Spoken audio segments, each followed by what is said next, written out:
Hello, and welcome to a new lesson.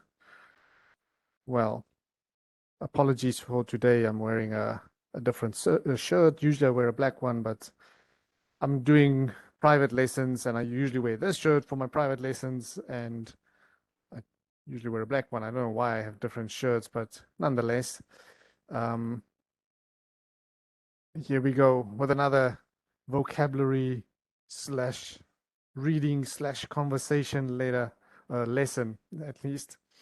Uh, yeah, I was in a bit of a rush, so I I don't have time. I've got another lesson in a little bit. I thought I'd do a quick lesson for the YouTube. So let's get right into it.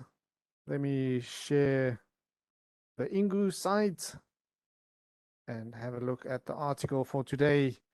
I didn't even have time to look at the article, but let's see. What shall we do? What shall we do?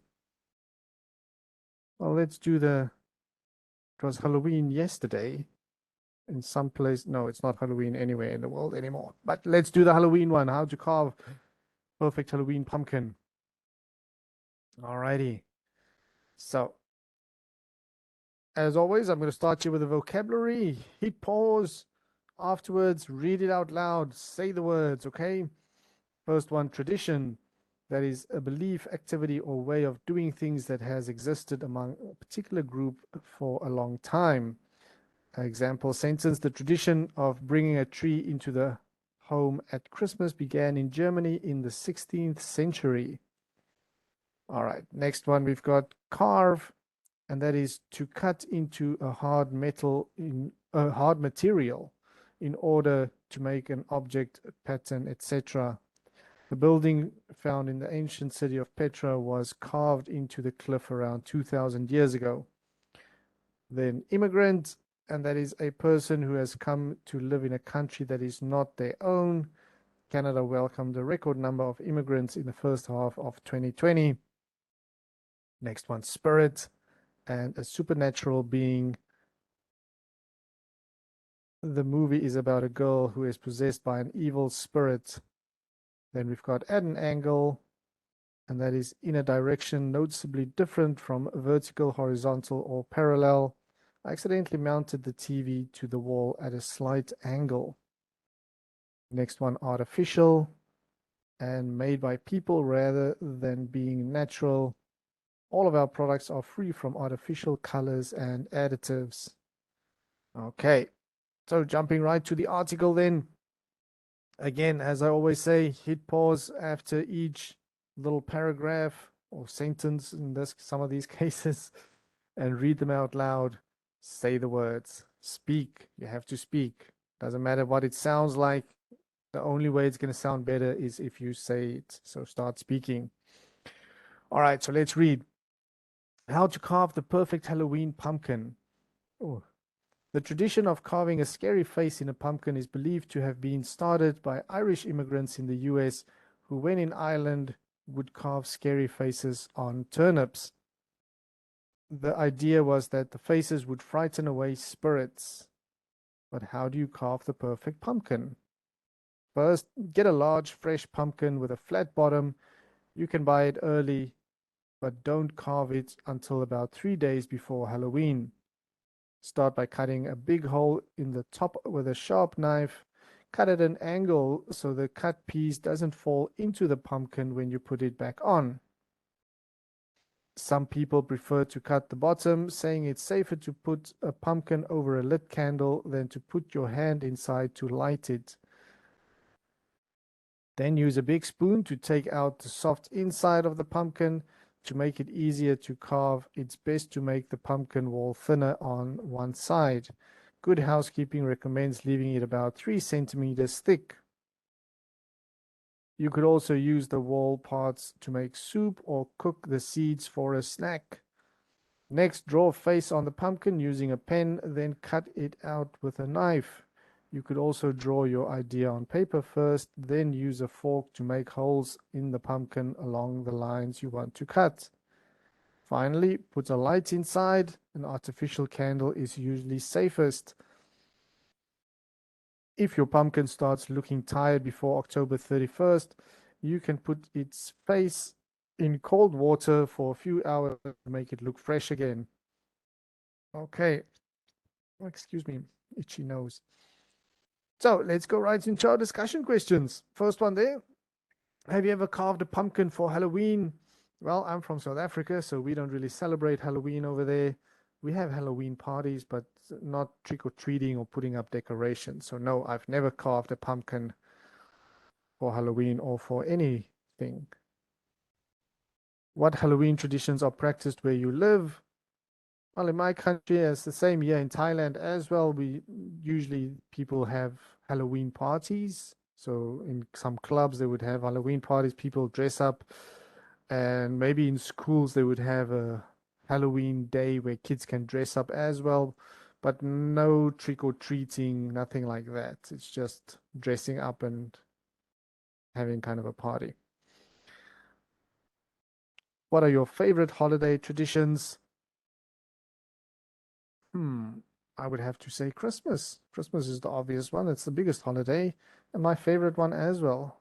The whole of December, when you have Christmas time and you walk around and you hear the Christmas songs and the decorations, it's beautiful. It's really nice. I love it. Yeah, I love that. What holidays would you most like to experience in the US? I would say all of the big ones. I would say Christmas time, I think they've got great decorations. If you go to maybe New York City with the snow, cold weather, see all the Santa Claus on the streets and decorations, I think that must be quite nice. Thanksgiving would be nice. Um, Halloween would be nice, see the trick or treating that the kids do, because I've never experienced any of that. So yeah, all of those would be nice. Yeah. What Western holidays are popular in your country? Do you celebrate any? Well, in Thailand, they don't really do Christmas. You'd see Christmas decorations are getting more popular in the shopping centers, but they don't really celebrate anything like, oh, we have to do this. Most of the time, schools are open on Christmas Day. It's so weird. Um, Everything's just open on Christmas Day, where normally I'm used to everything's closed Christmas Day. So that's kind of a strange feeling. Alrighty. Well, the discussion I didn't mention before. Remember to hit pause. You have to hit pause afterwards. You have to answer the questions yourself. You have to speak. You have to make like a conversation. Even though we cannot have a conversation, try, answer the questions in the way that you would. All right. Further discussion. What holidays are unique to your country? How are they celebrated? Well, I must say, here in Thailand, they've got two holidays that I absolutely love. So the first one is, which is about now. It's going to be anytime soon now. Loy Krathong, which is in Chiang Mai specifically. It's beautiful. They've got the one place. It's a designated place. You actually have to pay these days to go there. Everything's coming about money, but they've got this one place where it's the one with the lanterns. So they light this big rice paper lantern, and then they let it go in the sky. It's beautiful. It's really beautiful. And at this one event, it's like, I don't know if it's hundreds or thousands of people. But everybody releases it at the same time. So it's just lanterns everywhere where you look. It's so beautiful. I did that once when it was still free. Amazing. But now these days, because it also causes not really pollution because it's made from rice paper. There's some metal that they use, but it's they it's not that much. But people are complaining that it's you find these lanterns everywhere because obviously they go up and eventually they have to come down again.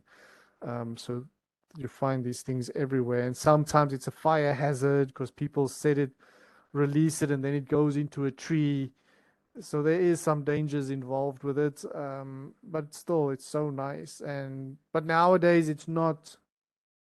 I remember in the beginning, like 10 years back when I just arrived in Thailand, the first time I experienced it, I went outside and it's like, what's going? It almost looked like I don't want to say like a war scene, but you know, these old war movies where they have these just explosions in the sky. It looked like all of these bright lights just everywhere because it's like stars, but it's bigger, so it felt like those kind of, I don't know, but it was surreal and quite amazing. Other holiday, Songkran, which is kind of like the Thai New Year, and that's the one where they have the water festival. So it's very hot everywhere, and certain areas again, people would just walk. They close the streets, and you walk, and you just shoot people with water guns, or if you have a bucket, you can throw them with a bucket of water, and also a lot of fun. I really enjoy that holiday too. And then so there's some areas where there's people just going crazy, but in a lot of the streets, you would find children with a hose pipe. So if you drive by on your motorbike, they'll spray you with water or they'll throw you with a bucket of water. So everywhere you go, you're kind of in danger of getting wet. But still, it's a lot of fun and I enjoy it. And sometimes people would take, so they'll have a big barrel of water and they'll put ice inside with water. So even though it's nice and hot and you're already wet, when you get a bucket of ice water, it's like it shocks you so badly, but it's still fun. It's part of the fun. Definitely worth going during those two holidays. All right, what holidays do you look forward to the most? I have to say Christmas. I love Christmas. It's a wonderful holiday. What were your favorite holidays as a kid? Has to be Christmas. Yeah, I love Christmas, and especially as a kid, it's even more magical and more special. Who do you usually spend the holiday season with? With family or with my family now, at least, because I haven't been back home to my country in 5 years now. So I would love to spend a Christmas with my my brother, sister, mother, that family. I have my own family, but still spending time with the rest of my family would be great. All right. Are there any holidays that you dislike? Why don't you, or what don't you like about them? Ooh, who dislikes a holiday? A holiday's off. You don't have to work. You don't have to do anything. Um, Let me see. Is there a holiday that I dislike? No. Why would you dislike a holiday? Even when I lived in China, they have different holidays that I don't celebrate at all. Like they've got Spring Festival, Full Moon Festival, Tomb Sweeping. There's all sorts of holidays, and I even enjoyed that. You don't have to work. It'd be crazy to dislike a holiday. Or maybe I can mention one thing. So obviously during Spring Festival and National Holiday in China, that's like a 5 or week-long holiday. Um, Usually because everybody's on holiday, or not so much Spring Festival, because Spring Festival people tend to go back home, so people go to their hometowns. But National Holiday, um, it's like a week-long holiday. So some people go back to their hometown, but a lot of people love to go traveling during that time. So it's busy everywhere. So wherever if you go to a popular area, you're going to stand in line. There's going to be crowds. It's crazy. So usually during that holiday, I like to stay at home or just go around some local areas. When I lived in China, now it doesn't affect me really.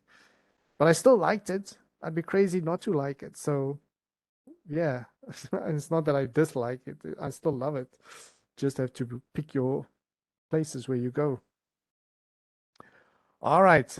Well, that's it again. So let me just stop this. And yeah, sorry, I had to do this one kind of quickly because I've got a lot of private lessons today. So I'll try to do one every day that I'm working so you guys get something and you can have something to work on. All right, well, guys, that's it then. Have a good evening. Remember, keep practicing, keep working at it, keep doing things in English, everyday things, so you don't feel like, oh, I have to study every day.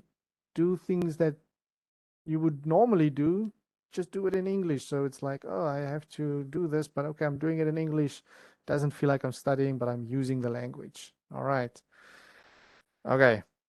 So that's it then. Have a good evening. I'll see you guys next time. Bye-bye.